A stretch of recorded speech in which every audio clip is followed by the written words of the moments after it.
In this act, we will discuss about the Indian Council Act of 1892, which is a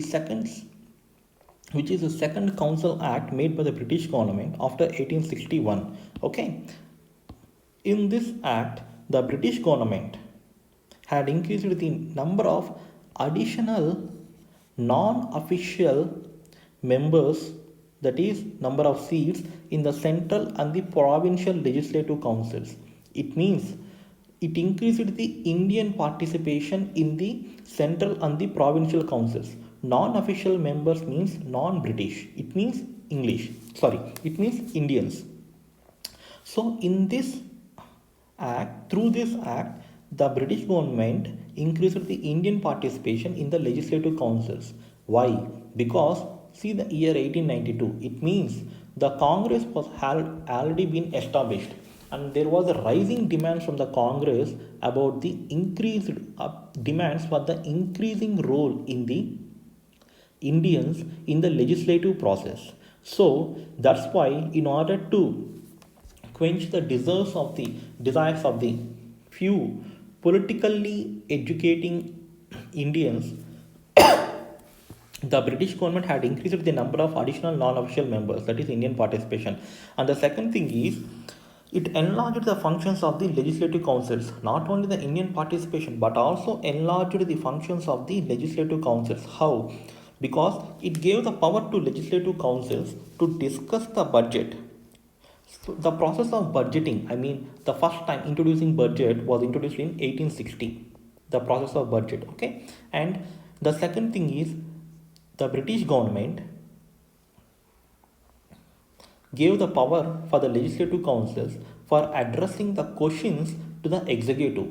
First thing is, they can discuss about the budget, and second thing is they can address the questions to the executive. Like in the present political system, if you see, there are three kind of questions: star marked questions, unstarred questions, like that. Similarly, there was a provision, that kind of provision like question hour. If you see the motions in the parliament, we will discuss about all of those things in the coming lectures. However, let me give some the kind of question hour, budget motions, all those things had started in this act, that is Indian Councils Act of 1892. And the third most important thing is, this act brought a kind of an election, which is an indirect kind of an election to the legislative councils. Remember, the word election has never been used in this act, but if you see the first provision, they increased the non-official members. How? There was no election. The governor general, I mean the viceroy at the central legislature and the governor at the provincial legislature, they nominated Indians to the central legislature and the provincial legislatures respectively. How did they nominate? They didn't pick the candidates on their own. In order to nominate or recommend an Indian as a non-official member to central legislature, the recommendation of the provincial legislative council is needed. And in order to recommend or nominate an individual to the provinces, the recommendations, I mean the district boards of each.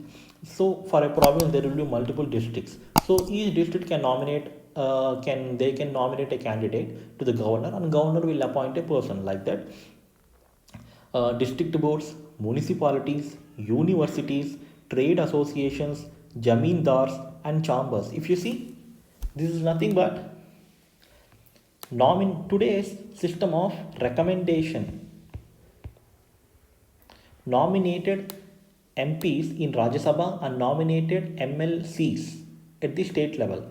This is nothing but such a kind of a system existing today, that is recommendation post.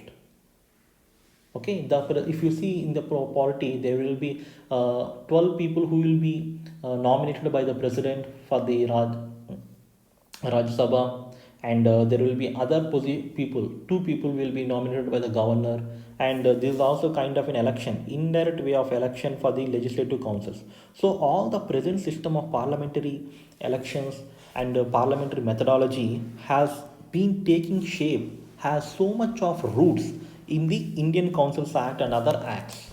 Okay, let us discuss about other pages in the of the other acts in the coming videos.